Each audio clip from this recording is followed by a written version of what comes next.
Hi, I'm Kelly, I'm Allison. I'm Leah. And I'm Kristen. and this is Fear and Wine.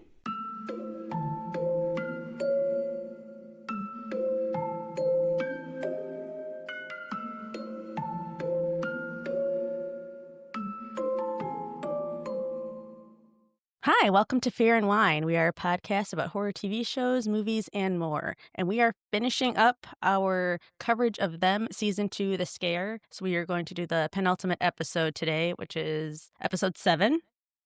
And normally we would have a question, but today we're going to do a little diversion from that because a good friend of ours, of Kristen and mine, had a tragedy in her family, and it is a kind of big murder case that was covered in the Florida area, maybe South Florida. If you're not familiar with this area, you might not have heard of it, but it was the trial of Dima Tower after murdering his parents, and his parents were our friend's sister, or his mother was, and they had the televised court case of his the past 3 days. When was it? Wednesday, Thursday, Friday? Yeah. Yeah. The healing took place in August 30th, I want to say, of 2023. So it's just something we had been kind of deep into this past week and trying to be there for our friend. And so we just wanted to talk a little bit about that. We won't do a full coverage of the whole story from beginning to end because we're going to ask our friend if maybe that's something she wants to talk with us about on an episode, or if she's okay with us talking about. But we will talk about the televised trial because anybody could have watched that. So we'll talk a little bit about what we saw. And yeah, just Insanity. it wasn't It was insane. it's insanity. But it made me I think guess about Red Rooms and the way. So we covered Red Rooms, and do you remember how that guy sat in that trial and just, I don't know, just the apathy that he seemed to possess? I had never seen that in a real human being until watching the Right. footage of this trial. It was crazy. Yeah. So It really was. you guys went from the beginning, like you went from the very start of the trial and sat. Well, through all she of was it? there. She and her husband were there for the whole thing physically. And excuse me, Kristen and I were going to go. I was going to go with her Thursday and then Friday. And then just before it, she said she was worried about how, with the photos that were going to be seen and what they were going to talk about, how people's reactions might be. She said no one can have any outbursts and all this stuff because it could cause a mistrial. So she said that she might even be walking out on most of it. She said, I don't want you guys just sitting with me outside in the hallway. And I said, I'm fine to sit with you in the hallway if you just need support. Yeah. I was going for her, not really to see anything. But as soon as it started, she sent us all a link because she didn't realize this, and none of us knew this, that Court TV was going to stream the whole thing. Wow. So I watched as much as I could of the first day, and they did show some graphic images. You didn't see a body or anything. You did see a lot of, and I was actually surprised at what we saw as a viewer. They saw a lot of the crime scene. So you saw a lot of blood, and just after the police had been through it, where there's like stuff marked and everything like that. So you did see a lot of blood and like the trail through the house, the evidence stuff, all that stuff. So, and I was traveling that day, so I tuned in as much as I could because I was on and off of airplanes. But day 2 is probably what Allison watched most of that as well. So that's probably what we'll talk about the most because that probably was the craziest thing. Yeah. It was like Kristen That's when said, he it was took almost the like stand. Yeah. Yeah, when he took the stand, it was almost like something out of a movie. You didn't think people really behave like this. Yeah. So I mean, did he have representation, or was he trying to did. represent himself, or No. So I what happened? can't imagine that attorney go ahead. suggested he do that, though, right? I mean, believe me, he I'm glad didn't. he did because don't it think sealed so. his fate. But I can't imagine that the attorney would have recommended he take the stand, right? Right. So what happened was I'm certain his attorney told him not to, but in doing that, just before they did a recess, and during recess, Court TV just keeps the cameras rolling. Like they don't cut, go to commercial or anything like that. So there was a lot of silence, and because I had it up on my iPad and I was working to the side, I just let the silence roll. So then they came back in before they let the jury back in, and the judge told Dima, he said, you have every right to testify for yourself. Your lawyer cannot stop you, and he cannot tell you what to do. He can advise you, and I'm sure he has advised you, but I'm going to ask you what you want to do. He cannot say anything. So at that point, I'm sure the lawyer said, do not do this. But he, in his mind, felt justified. You could tell he had a story that he needed to tell that made it seem like there was a reason that all of this happened, and he just Mhm. needed to talk. He was going to take the stand. So he said, "Yep." I mean, he answered quickly. He said, "Yes, I will take the stand." And the judge said, "Okay, you can do that." And I'm sure internally his lawyer was like, "Well, it's over. And how That's old was it." he? Right now, 21, He was Okay, 21, because I and think, I think or was he 21 when it happened? I One of think he his was one of them 21 when is it 21. happened. I think. Okay, so okay. then Yeah, early 20s. Yeah. he's 23. 3, I mean, it's yeah. only been a 2-year difference. So if he's Mhm. Yeah. 23 now, he was 21 then, or vice versa. Yeah. And Mm. again, like if and when we tell the full story, we'll have all these details, figured out and all that stuff. But yeah, Yeah. he was very. So what happened, and Kristen can fill in, when he took the stand, he had a rehearsed story that he had wanted to tell, but You it could tell. wasn't answering the questions that they were asking him, so they kept stopping him. And he got so upset, Mhm. Leah. He got so angry, Oh, and he just wow. started being sassy and mean to the attorney and wouldn't answer. I don't know. He was just talking Like back to them, but she would ask a direct question, and he would answer. He's like, "Well, you won't let me tell my story, so I can't even answer that." But like Like a his child. attitude was just, yeah, Combative. Combative the Yeah. whole very. time. I was shocked that the judge even horrible. allowed that to occur as long as he did.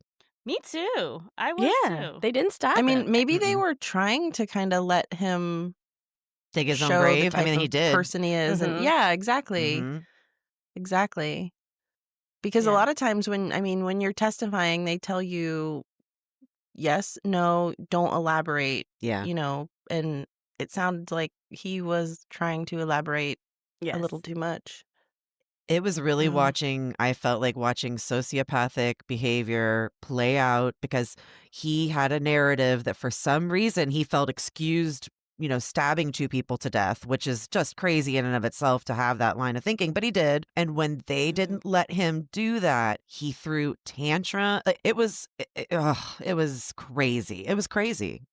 Just crazy. Yeah, it was a full-on tantrum. He was pouting, he was, like, crossing his arms and just saying, "Well, you won't let me talk," and then he's like, You're stupid, you're asking me the same question, I just answered this question." My It's gosh. He said all this insulting the anti-America stuff to a federal, to Yeah. a judge, which Well, was so also if wild.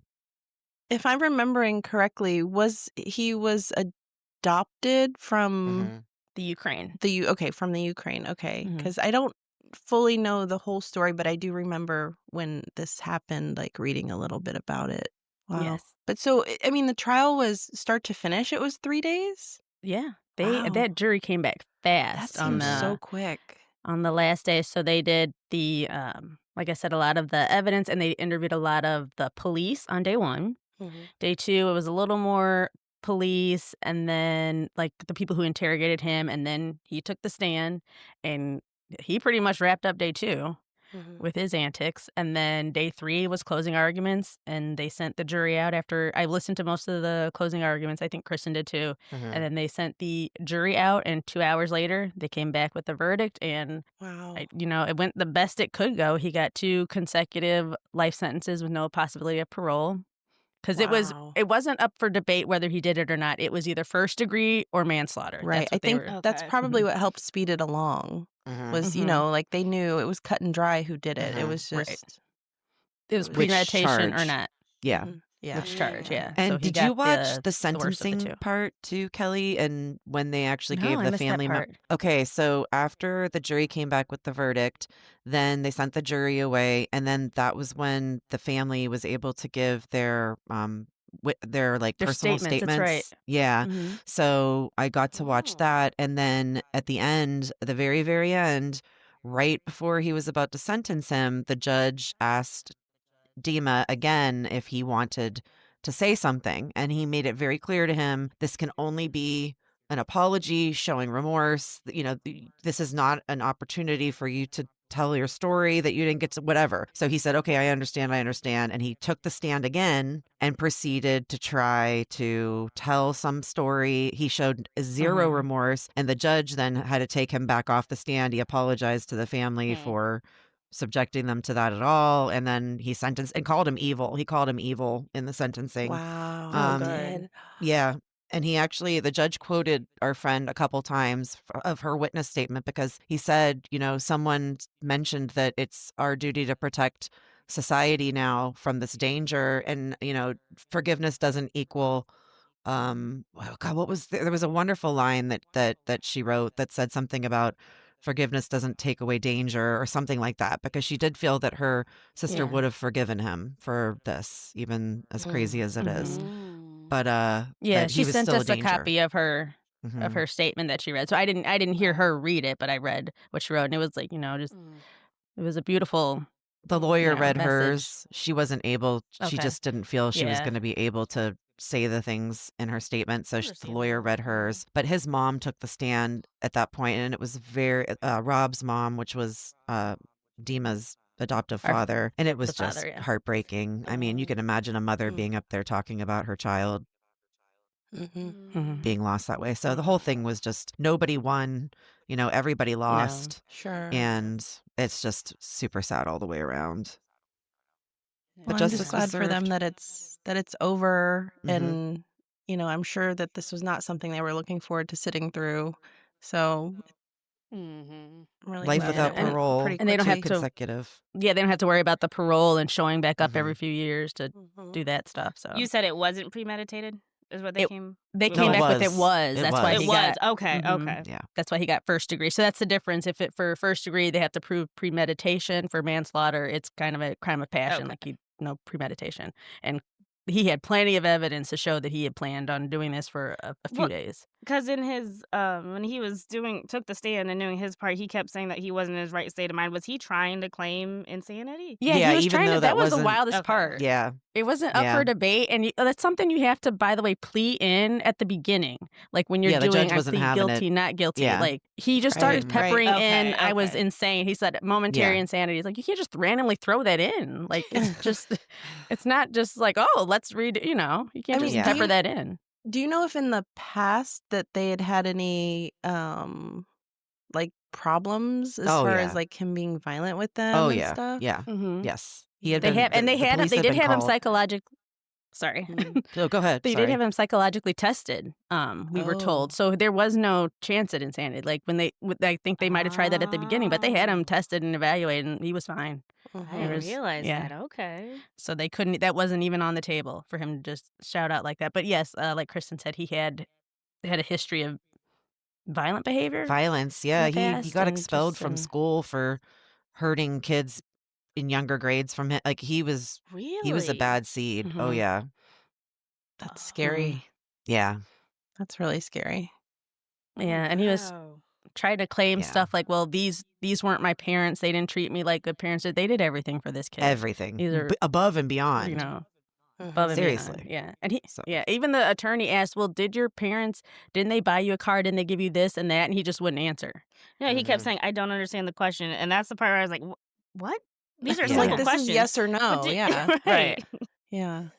Oh, wow. Well, I know, like, with any experience I've had personally with, like, the court system, it's taken a really long time to get through stuff. Like, we had a situation, and it was, like, 4 years between the time it Oh, happened yeah. and the time it went to trial. Or it did go to trial, but there was a plea that happened before trial. Anyway, but it took so long, and part of that was due to COVID. But then, like, when I was on the jury for a murder trial, it was almost a good 2 weeks that it took before the jury even deliberated in that one, but it was less cut and dry in that. So Mhm. I'm really glad for their sake that it was, a swift Yeah. trial, and that they can Mhm. kind of get some closure, hopefully, Yeah. Mhm. because that's awful. That's awful what he did. Mhm. So, we just wanted to share that with you guys, it's something you can look up, the articles about it, but if we have more info and like I said, if we'll talk to our friend, and if she wants to share her story, we will definitely allow her to do that, so, Yeah, we wanna remain yeah, sensitive to her and, absolutely. what she wants, so. Right. Yeah. Yeah. Yeah, I'm sure she was glad to have you guys there for moral Oh, yeah. support. Mhm. Yeah.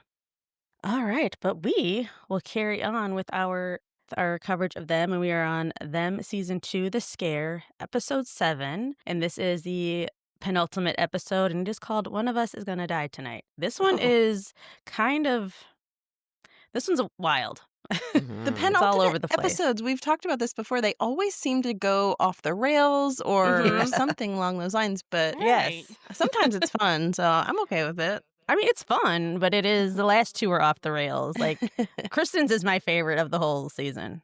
The finale is so good. Oh, yeah, the finale was good. I remember that. I'm still terrified, but it was good.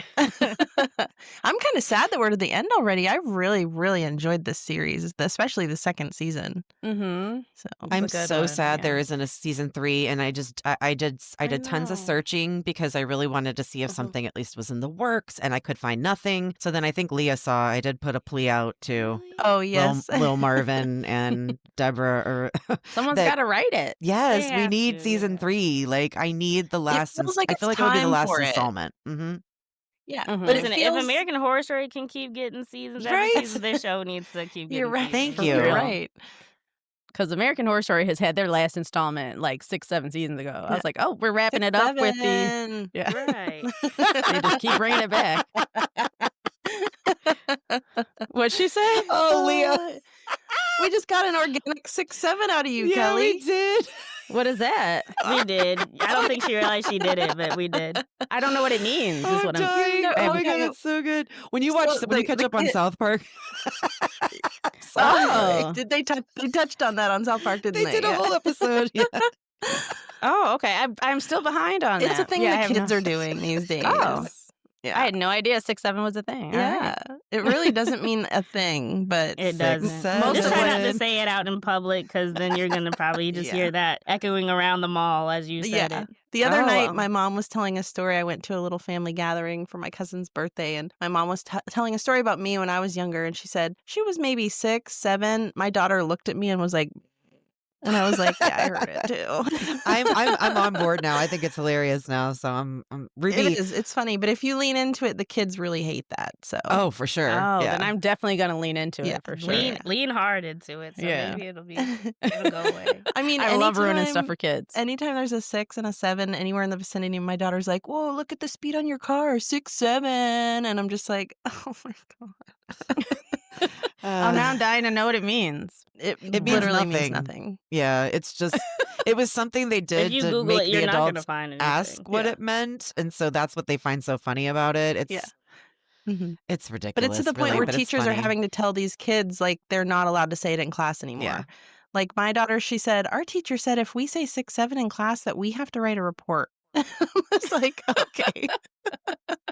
Oh, so it's not even like when we were kids, if people would say like 69, you'd giggle, but you knew it meant something. Like it Right, was right, just right. There's it literally means no Yeah, there's no meaning to theirs. there's no hidden meaning. Okay. And people will try to say, "Oh, it came from the lyrics of a rap song," or "It came from something that this guy said because he's 6'7" or whatever." But it really isn't. It's nothing. It yeah. has I've no heard all meaning. the different things, but I don't Yeah. really.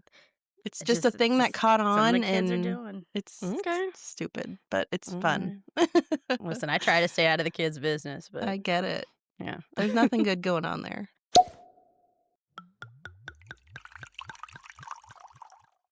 This episode's wine pairing is Banshee Cabernet Sauvignon from Sonoma County. This wine is a deep purple ruby color with aromas of toffee, dried cranberry, and chocolate-covered raspberries with hints of hazelnut and baking spices. The taste is plush and juicy with a velvety texture and a dry, smooth finish. Banshee is a medium-bodied Cabernet with flavors of milk chocolate, strawberry, and raspberry crumble with graham cracker.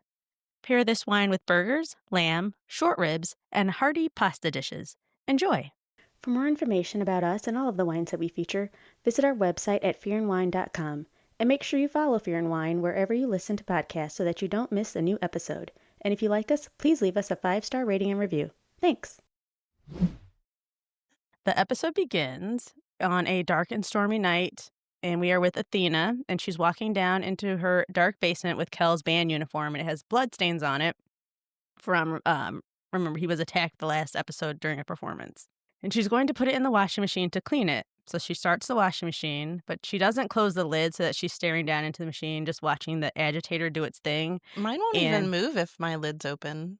But Oh, okay. really? No. Maybe the old ones really did, and then so this is I kind of get her just watching this and going into a trance because I would do Mhm. this at my mom's Me house too. because she had the one that has the clear lid. So I would just Oh, stand there, yes. and, like when you started, sometimes you just get zoned out and you start watching the washing machine. The It's like agitator just going back and hypnotizing. forth. Yeah. It is. It really is, and the sound is just very soothing. Yeah. So I totally got it.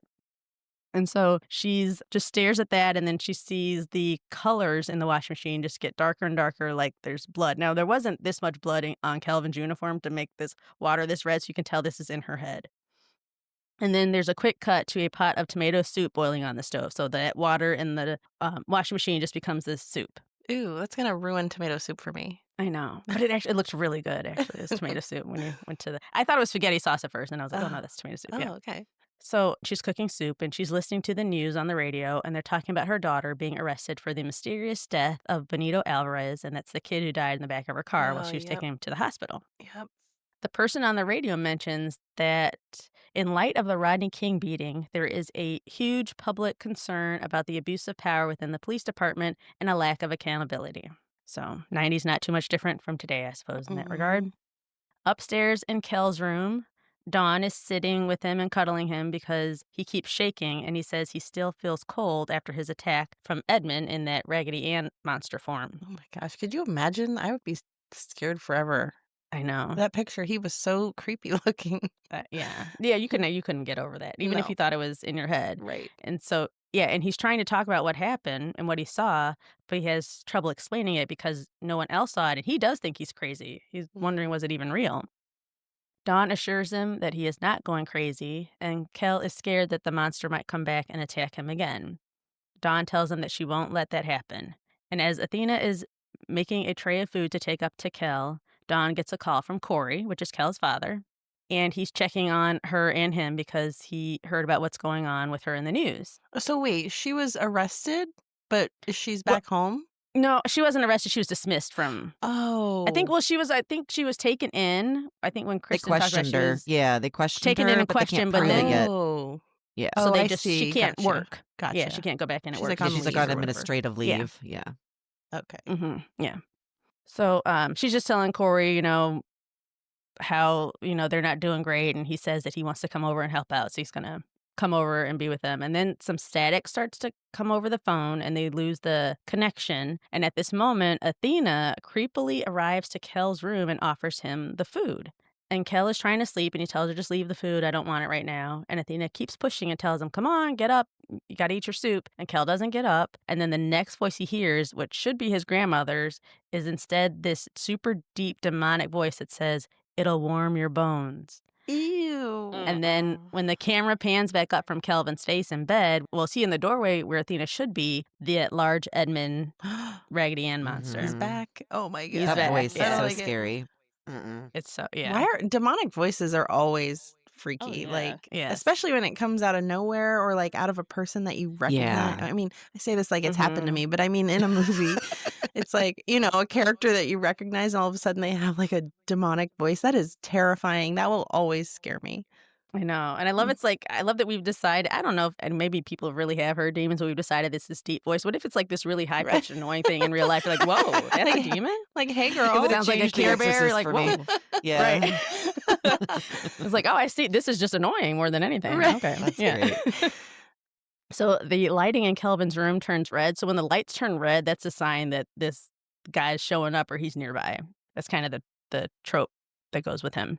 Mhm. And then we see him, this monster, crawling on the floor towards Kel in bed, Oh, God, which is not so crawling on the unnecessary. Just floor. walk over there. Just take 2 steps and walk. You don't have to hit the ground, crawl, and then pull yourself up on the bed. Yeah. And So that's what much he does. scarier that way, So- though. It I mean, is. It Oh my is, but it's God. so extra. It's Mhm. like, come on, dude. Oh, that gives Yeah. me the goosebumps to think about Yeah, it. this is where it started to terrify me. A Yes. demonic voice, and you're gonna crawl on all fours at me? Like, Mhm. why Right. is that all necessary? Yeah. So yeah, he pulls himself up on the bed and then he's now leaning over Kelvin, who is just frozen and trembling in fear. And he says, eat your fucking soup. Mm. And Kel sits up and the room is still red. And you can tell Kel is now trapped in some sort of nightmare because behind him on his wall is just draped in that red yarn. And Kelvin starts to gag and he slowly pulls out of his mouth yarn. It just goes on like forever. And Like just he's doing a pulling the magic trick? string. Yeah, he's just pulling it out of his throat and he's choking. Yeah. Oh. He suddenly snaps out of the nightmare, though, and he's back in his real room where his grandmother has real soup for him, and Kelvin starts to scream for his mother. Dawn rushes into the room. She tells Athena that Kelvin feels ice cold. And Athena says, well, the soup should warm him up. And Kelvin just screams at his grandmother, I don't want your fucking soup. So he's like freaked out by the soup. He's never eating understandably. soup again. Right. He tells his mom that he felt the man with the red hair again, but it sounded like Grandma. And so Kelvin has a breakdown in Dawn's arms, and she holds him, and she's rocking him, trying to soothe him. And then after a beat, Kelvin gets quiet and pulls himself out of his mom's arms and looks at her straight in her eyes and says, "Mom, one of us is going to die tonight." So he just kind of snapped for a second, and it wasn't him. He's just, yeah, it was really disturbing. That's like the last thing I'd like to hear my kids say. Right.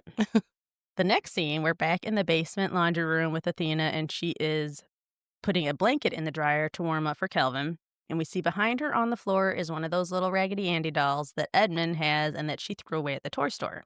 Athena turns around and sees it, and she bends over and pokes it, like the little Pillsbury Doughboy just pokes it and doesn't pick it up. I was like, that's interesting. And then when she does, the dryer behind her starts shaking violently, like when it's off weight, it just starts making loud noises. And Athena runs up the stairs and out of the basement. And as she's running up the stairs, the camera zooms in on her feet, and we see under the stairs the red-headed monster hiding. Oh my God. He's like picking every single terrifying thing he could do. Deep voice, check. Crawling on all fours, check. Standing He is an underneath the actor. stairs, check. Yeah, exactly. You're right. He's an actor. That's true. He's always performing. That's true. It's like he's purposely trying to choose the scariest fucking things he can. So Athena darts upstairs. She runs into Kelvin's room and tells him and Dawn that she was just in the basement and that she thinks someone is in the house. So Dawn orders her to stay with Kelvin and lock the door. Dawn runs to her room. She gets her gun, and then she proceeds to do a police sweep of her home to find the intruder. And as she's doing that, she turns a corner, and if you have to be paying attention because I missed it the first time. You see that figure in the background. So, and then she turns back and it's gone. So it was like a quick moment where he's standing behind her. Another But check. but far behind her, like you almost miss it. Oh, wow. Okay. Yeah. So as Dawn keeps going through the house, we're cutting back and forth to her office desk upstairs in her bedroom, and her tape recorder is sitting on her desk, and it starts playing the recording Dawn made of her notes to herself when she was investigating Bernice Mott's home. And as these notes are playing, you hear a distorted, deep voice that will speak alongside Dawn. But hers is like rewinding and fast forwarding to certain points in the tape, and then sometimes it gets distorted. And can she hear it at this point, or it's just playing like in another room and she's not? It's playing in another room, and she hasn't heard it yet, but she's about to, as she's going through the house. Yeah. So, yeah, she hears it finally as she heads back upstairs. And she, like I said, she finds it just rewinding and fast forwarding all on its own, playing very specific parts of Dawn's notes. Nope. I would smash it right out. So it's clearly trying to send her some sort of message. And the last line that the tape rewinds and plays over and over is Dawn saying the words imaginary friend, imaginary friend. So she just hears that back over and over. Did any of you guys have an imaginary friend when you were little? I did not. Oh, yeah. Did you? Allison, you did? Mm-hmm. Yeah. Do you remember it at all? Oh, yeah. Oh, I had one. Well, I was told that I never had knew. one, and his name was Hermes. I don't know where I got that name, but I don't Dang, remember you like did. specifically interacting with it gods. at all. But Nice. I don't know if it was like a character that I saw in a cartoon or something, and I'd use that name. But that's what my mom always tells me. So. Really? My daughter had one only for a short period of time, and it was when we lived in that weird haunted house that we were in. And the name was Aga. That might not Aga, have the been weirdest imaginary. name. Yeah. Don't know how she came up Aga? with that. Aga. And then She She did didn't. name. Mm, She did. I don't think she she did did. come up Kelly. with it. Yeah. This is real. Yeah, Oh, I think it was a wow. That would- ghost. that I would really Because, do. you know, children can see into things better than adults can. So she probably actually Mhm. saw something. Yeah. Maybe that's what happened to you Well, too, Allison- Allison. When It was could be. yours? What was his name? It was a girl. I forget what her name was, but I did have one. I do What'd not she look remember like? having one. Do you remember? I don't know if I put a face Oh, to okay. it or not. No. I think it. I think I truly just made someone up. I think I was just bored one day and was like sitting in my room and like, oh, okay, well, because Kelly and I have a big age difference, so I didn't have a sibling to play with, so I'd just be sitting in my room talking to myself and like imagining somebody else was there with me. Aw, that's cute. They can be You scary probably- though. They can be scary. You probably Drop did that it maybe friend. to annoy mom or something. And it probably did start that way. Yeah, you never know. Because I know I'd have like tea sets and stuff, and you'd only have so many stuffed animals, so you just pretend somebody else was True. there. That's true. That's true. If I had a sibling, I would have just used a sibling, but we're 11 years apart, so Kelly was well out and Yeah. about and gone. Yeah. Well, I wish Leah had pronounced hers Hermes. Like if anybody tried to, like, oh, Hermes, she's like, no, it's Hermes. So That's I wasn't great. that fancy. So it's saying imaginary friend over and over. So Dawn shuts the tape off and she heads back to Kel's room and she sees her own mom in the hallway. She sees Athena and Athena asks her, is she okay? And Dawn tells her she doesn't understand what's going on. She says there's a kid in the back of the car, the other victims, and now Kelvin, they all saw something. And Dawn says it started with that woman in the foster home. And then Athena gasps and says, Bernice Mott, I saw her photograph in your office. Athena starts to become emotional, and as she's starting to realize things, Dawn asks her, what's wrong? What does she know that she's not saying? And Athena says, his name is Edmund. Dawn asks, who's Edmund? And Athena answers, he's your twin brother. Oh my gosh, they're twins? They're twins. Yes. Oh, wow. That's why he had that birthday Yeah. cake and knew when her birthday was. Oh. Yeah. So Dawn's eyes get huge and everything seems to stop for her at that moment. After a minute, Athena and Dawn go downstairs, and Athena tells Dawn the whole story about her and her brother. Athena says, your daddy used to call you two frickin' frack. You were inseparable. When Dawn would leave the room, Edmund would scream. Athena tells Dawn how hard it was on her and her husband having Edmund, and she mentions how they would give them toys, but Dawn never really cared for the toys. And then on their third birthday, they threw a party for both of them. And Edmund had a Raggedy Andy doll that he had gotten from somewhere, and he just wouldn't let it go. He loved this doll. And Athena said she wanted to replace it with black dolls that were more positive because she wanted Dawn and Edmund to love and respect themselves and know that they were beautiful. But Edmund did not want any other dolls, and he threw a tantrum and tore the other dolls up and just held on to this Raggedy Andy doll. Athena said that because of this, she became frustrated about this doll, and she took it from him and threw it away in the trash, but somehow it was back the next day. Oh, yikes. Yeah. I'm That's a almost little surprised with extreme. them being twins that she didn't, like, get a little inkling when he showed up on her doorstep that, like, she knew Yeah. him. Or, like, a feeling of some kind. Any that, sort of recognition. right, Yeah. right. Well, maybe she did because she didn't trust him. She That's wouldn't believe true. that story, and everybody else in the house was like, all right, this is a neighbor. Like, she just knew something's up That's the whole true. time. So And we were just thinking, oh, it's just the cop in her. But, like, Mhm. yeah, maybe you're right. Yeah. So one day, when they were kids, Athena took Dawn to the park while her husband stayed home with Edmund. And that was when her husband had his heart attack and died. They came home to her husband dead on the floor by the front door, and Edmund sitting on the ground next to him, holding his dad's heart medication and playing with it like it was a toy.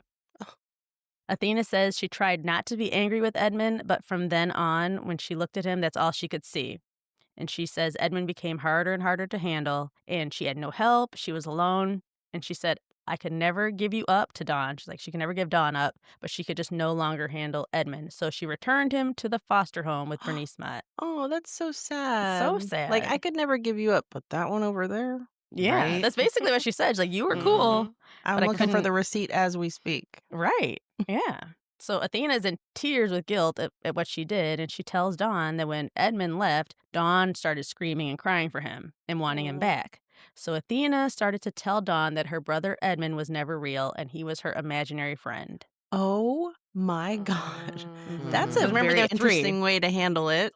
To gaslight your kid at 3 Yes. into Right, you right. never No, had no, a no. brother. That kid, he never existed.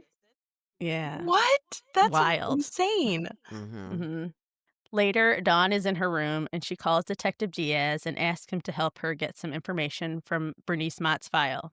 She tells him that she is looking for info because she has a twin brother named Edmund, and Diaz says, I know.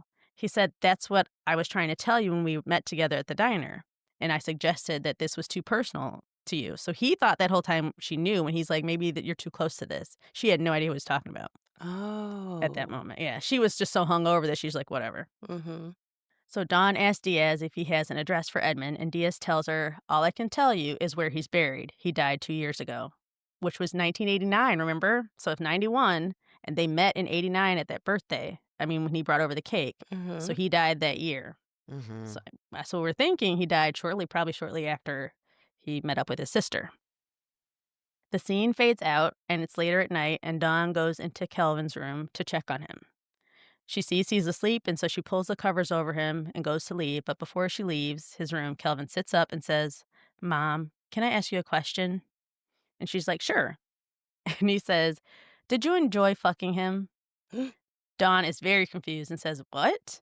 And then we look over at Kelvin, and he's looking down towards his lap, but he gets that huge evil grin on his face, and he slowly looks up at her. And as he does this, his voice changes and becomes distorted, and he asks, "Did you enjoy fucking Reggie?" Ooh. He then gets out of bed with that still crazy smile on his face, and he walks slowly towards her. And the voice says, "He must have that good dick, huh? Because you were never home." I Oh know, my it just got so out of God. pocket. It For is. real. It's too much. Like, I know earlier I said that the last thing I'd want my kid to say was like, "Someone's gonna die tonight," but I changed my mind. I think it's this. Right. Yeah. This. Yeah, I'd rather hear your death Yeah. premonitions Yeah, than yeah, this. yeah. Yeah. All day. And then there's this noise, like someone is banging on the door in the closet in Kelvin's room, and it starts shaking like someone's trying to get out. And then the evil Kelvin voice says, "Was he better than Daddy?" And Dawn begs Kelvin to stop, and Kelvin screams, "Was he?" And then there's silence. Evil Kelvin is no longer in front of her. In fact, he's not in the room at all. Dawn is there by herself. The door is still shaking, though, and Dawn runs to it and opens it and finds Kelvin in there, collapsed on the floor, having another attack. And Kelvin tells his mom, "He's trying to kill me." Later, Kelvin is sleeping with his head in his mom's lap, and she's braiding his hair. And there's a grandfather clock downstairs at the house that's ticking loudly. And Athena is downstairs sitting in a chair in front of the fireplace. The phone rings and the clock stops, and Athena answers it. Her former employee, the toy store owner, is calling her to apologize for firing her, and she asks her to come to the store tonight. Now, I noticed right away, I don't know if you guys did, that the store owner's voice sounded very robotic. Yeah. Like it Ew. didn't sound, yeah. So you knew something I was can't off right remember. away. Athena asks her, "Why do I need to go to the store tonight?" And then the phone starts to get static, and then a distorted, deep voice. We start to hear that, and Athena knows something's up, and she says, "Who is this?" And then that deep, demonic voice on the phone says, "If you want your precious daughter to live, come to the store." Athena hangs up the phone, goes upstairs to check in on her daughter and Kelvin, and looks at them, but they don't notice her. And then she goes down to the basement, gets that Raggedy Andy doll, and then she goes to the fucking store. Why? No. Why? I guess because maybe she knows he's powerful and like he really will I don't think she knows. Here's the thing. do I think she something. knows it's related to Edmund. I don't think she knows he's dead. Oh. Yeah, I don't think she I knows he's really, dead either. I don't think yeah. so. So to me, I'm like, why not at least tell your cop daughter about this creepy phone call? She could call Right. backup or someone to go with you to the store. Like, why are you going to the Yeah, like store? let at least bring somebody over to like stay with her or something, Probably or like guilt. accompany you My to the guess is store. guilt. Who knows? Yeah, I, I think her yeah, guilt guilt, is but getting to her at this yeah, point. But yeah. I just also, feel like, like she seems like she's hallucinating and stuff a lot. Is she, or is she like? Does yeah. she know that she's seeing I things that aren't really happening? Because I would be scared to trust myself. You know? Yeah, I think I think it's like what Kristen just said. Even though she's seeing things, I think she's just like, it's my guilty conscience. It's putting it in there. It's like she hasn't created this, related this. I mean, with anything supernatural yet at all. Okay. Yeah, that's how I felt. I don't know. Anyway, she crazily goes to the store by herself, and she arrives at the store, and she has the doll with her in her hands, and she starts shouting out Edmund's name, telling him to leave her family alone. So this is what made me think she knows, she believes he's alive, and he's just like stalking them. Mm-hmm. Just then, all of the shelves start moving and boxing her in to try and trap her in an aisle. And the Raggedy Andy doll theme song starts playing. And at this point, hopefully Athena realizes, oh, okay, this might not be a real person that I'm dealing with. This might be something else. So now Athena is trapped in this toy store in the dark. And she sees an opening in the aisle, and she starts to walk around again, and she's calling out Edmund's name. And suddenly, spotlights appear out of nowhere. And Athena turns around to see a realistic looking hallucination of her husband dragging himself along the ground while having a heart attack. Oh, that's terrible. I know. She starts to cry and suddenly sees that she has the jar of pills that he needs in her hand. And she's trying to open it, but she can't when she hears a voice say, "How does it feel, mommy?" So, right. So Oh, I think he recognized, like, you blame me for this, but I was a 3-year-old trying to help him Yeah, get pills. Like, if he couldn't open it, I couldn't open it. it's right. And it's tragic. got obviously like the child. Well, I Childproof. don't know how Yeah. it was back then in like the 90s, but yeah, if it was the childproof top, They had then those, geez. yeah. Yeah. I feel like they were even harder in the 90s to get open, Yeah. honestly. Yeah. Now you just got to line up little arrows. Yeah. Yeah, so she's like, he's like, "How does it feel, mommy? Open it. Can't you see he's dying?" And so she looks down at her hands, and they're all gnarled and withered. And that hallucination ends, and she looks again, and her hands are back to normal, but her husband is gone. The store is then bathed in that red light that, like I said, seems to accompany a visit from the monster. And Athena turns around again and sees that Edmund red-haired monster in the platform boots walking towards her. I cannot. I know, like, he's terrifying because I've seen the photo and you've described him, but like just the whole Raggedy Andy doll thing makes me laugh so much. Like the yarn hair just like cracks me up for some reason. And the boots, come on. His face is very doll-like When describing too, it, so. yeah, it is. Yeah. Describing it sounds weird, but it is creepy when you actually see it. I mean, Yeah. I'm still picturing like the Ninja Turtle. Remember I compared him to I like know. the Ninja The Turtle face does look like a That's Ninja still what Turtle. I'm- You're right. It No, does. You're right. It does. But it's terrifying. does. You're in the moment. Allison's right. Like, you're not thinking of any Oh, of I those bet. things when some giant is, looming down a hallway I still at don't. you. I still don't know. Maybe that's why he was crawling because it's really hard to walk in those boots. Probably. Yeah, that could have They been look it. hard to walk You could in. move faster. Yeah. Yeah. Like you'd think he would have chosen Skechers or something, but Right? what do I know? I don't I don't know if know. Skechers existed in '89. No, probably not. Some Air Jordans. I don't know. Something, yeah. So he's walking towards her, but he's walking in like quick flashes as he's moving closer, so you don't actually see him taking steps. Again, maybe they did this because of the boots were hard to walk in, so it's like little bitty edits. Yeah. Athena looks like she wants to scream, but she can't. And then suddenly, the monster sprints towards her, grabs her, and starts throwing her into the shelves and trying to choke her. But surprisingly, Athena stays on her feet. He's really not able to take her down. She is able to pull away from him for a moment and yells, "You motherfucker," and then she punches him. Oh. And he responds by kicking her feet out from under her. And so she falls on the ground. And so she's trying to crawl away because she's unable to get back on her feet. And he continues to follow her and kick her while she's on the ground. And the monster says, "You sent me back. You knew she would hurt me, didn't you?" Athena's crying from the ground, "No, I didn't. I'm sorry." And the monster screams, "Answer me," in Athena's face, and then he vanishes. So the room is still in that red light, though. Athena gets up slowly, and she stands in the aisle, looking towards the front window, trying to figure out what has happened. And as we see Athena's back to us, the camera pulls back, and now in the foreground for us, on top of the counter, is the largest, sharpest, most unnecessary blade attached to a paper cutter board that you've ever seen. Yeah, it was. You're like, nobody needs to cut that much paper. No, I've never seen that. I don't even think that would be legal to sell. Like, I've never seen that size blade on a paper cutter board. No, they're like that in the back of most teachers, areas at schools. Real that big? Yeah. I guess the ones at the offices, maybe they're worried about people in the offices. It's like they're a not machete. that- We have a Yeah, they don't really care old at one school. at our Yeah. office, and it's terrifying. I don't let Oh. people use it. It's not the blade the blade's big, but it's just old and kind of rusty, and so it kind of gets stuck. And then I'm like, please don't use that one. We have a plastic one that works up front. Please stop using it because everyone comes and find it because it sits behind my desk because I try to keep it hidden. Everyone comes and find. I need to pick. No, please do not use this one because I'm not going to be liable for watching you cut something off. Oh, wait. Please it's use the other one that is 1990. much easier to use. Yeah, no, it's 1990. Yeah, That makes sense now. I don't think they made those nice Okay. new ones yet. I think they only had those giant, Yeah. like, chop your arm off styles. Yeah. Terrifying Oh. ones. Yeah, See, probably. I've never seen those because the ones nowadays, like they cut like 5 pieces at a time. Oh, I mean, yeah, it takes no. a while, but Yeah, it Mhm. takes a I had while, but never I'd rather seen them that. use that one. Still Oh, sharp okay. as hell, though. It's still sharp, yeah, but it doesn't look as intimidating Mm-mm. as this one. So we're then brought back closer to Athena, and she turns around so that she would now be facing that paper cutter, but we don't see it in the shot anymore. We're kind of in a close-up of Athena's face. Athena stands there like she's still trying to catch her breath, and then there's a huge jump scare as the monster Edmund rushes her at vampire speed and grabs her. And then we get a quick fade in of that paper cutter again, and then it fades back out.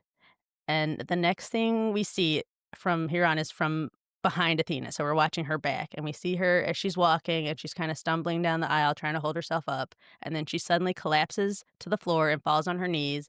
And when she hits her knees, we can now see her whole body, and Athena is missing her head. What? Yes. Yep. Oh my God. Her body then keels over and slumps to the floor. So she was like stumbling headless? Headless, yep. Oh my God. I don't like that at all. I know. We then cut away from the toy store, in that red light, and we go back to Dawn's home, and it's bathed in red light too, as the camera pans through the hallways upstairs. It then zooms in on the front door, and the red light fades out, and we see Dawn answer the door, and there is a police officer there to tell her the news about her mother. All of this is done with creepy music going on in the background, so we don't hear any dialogue. I mean, what did But he we say? Like, Huh? "Excuse me, ma'am, but your mother was found headless in the middle I of a toy store." I guess that's what they say because, like, there's silence, but we can read the officer's lips, and Yeah. we see him say, "I am afraid I have some bad news." Oh, well, yeah, Yeah, pretty bad and then news. yeah.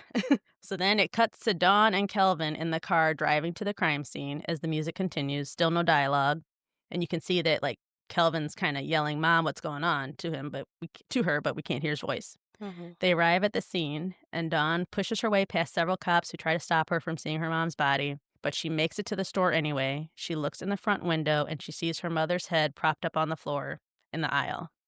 Dawn turns and walks away, and you can tell that she has just gone to another place mentally. Kelvin calls out for her from somewhere where he stayed by the car, so he's kind of far away, but she can hear him, but she can't hear him type of thing. It's just kind of in the background. And she starts to walk towards Kelvin, and then she faints and falls on the ground in the street. And that's how episode 7 ends. Gosh, that is jarring. Yeah. Wow. Mhm. Yikes. Mhm. Poor He Foxy really has Brown, a man. vendetta against this lady. I know. I know, That's what poor I keep Foxy. thinking every time you mention her. That's just what I'm picturing I is her know. as Foxy Brown. But that was just one of there's a few times where I got, like, mad at people in this show. I feel like people kind of acted as they should, but I'm just like, you're an older woman. Mhm. You're not in the type of health to be taking on, at best, a disturbed, alive man that you think is stalking you, and at Right. worst, some sort of Mhm. Raggedy Ann demon. Like, why did you go to that store by yourself? Like, it was Yes. just a crazy decision to me. Ugh.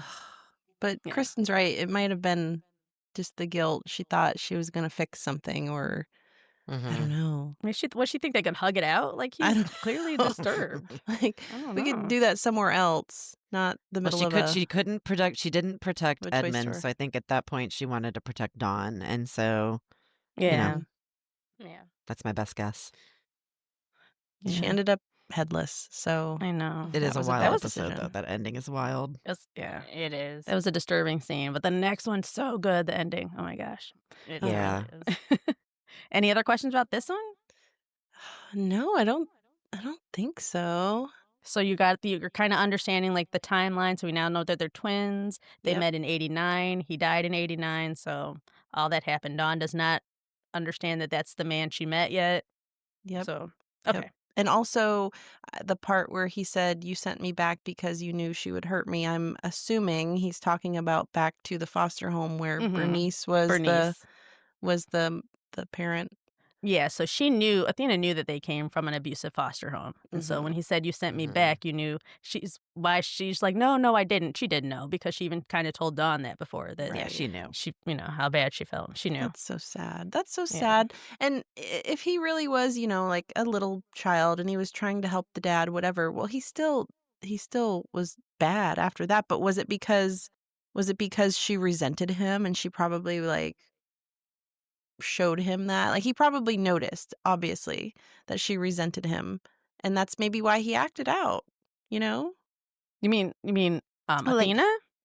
yeah, the mom, yeah, her mom or Mhm. their mom, their Yeah, adoptive resented him mom. because of what Okay. happened with the dad. Yeah, for sure. With I the think dad, Right, yeah. right. And Because he was difficult. He was screaming a lot. He was harder to yeah, deal with kid, and then yeah. he I was think that traumatized. the dad Mhm. thing was the Right. last straw because I don't know, for some reason in her head she's like, I don't know what she thought the 3-year-old could do if Right. he was having a heart attack, but in her mind She he did probably something cuz she thought he was bad. just associated the 2, Mhm. after that, but he probably noticed that, "Oh, this lady doesn't like me or doesn't want me," so Yeah. probably made him act even worse. Mhm. Oh, that's really sad. But I don't know if Yeah. cutting off her head was, like, the right Yeah. type of revenge. Listen, it seems like everybody overreacted. She overreacted and blamed him for the heart Mhm, attack, mhm. and he overreacted by cutting her head off, Yeah. and a Mm. He's just lot of really taken everything out on these people. Mhm. mhm. But the Yeah, boots, I can't get over the boots.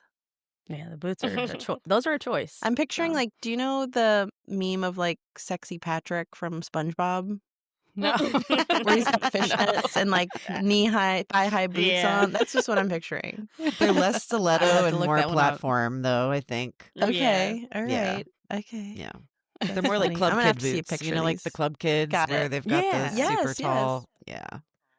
Have you ever watched that movie, Party Monster? Yes, I love that. I Oh, movie. love yeah. that Mhm. movie So with good. Macaulay Culkin, Seth Green. Yeah. That's a good movie. All Well, right. that's it for episode 7, and we'll be back to finish up them next Awesome. week. Awesome. I'm Thanks, ready. guys. Bye. Bye. Bye.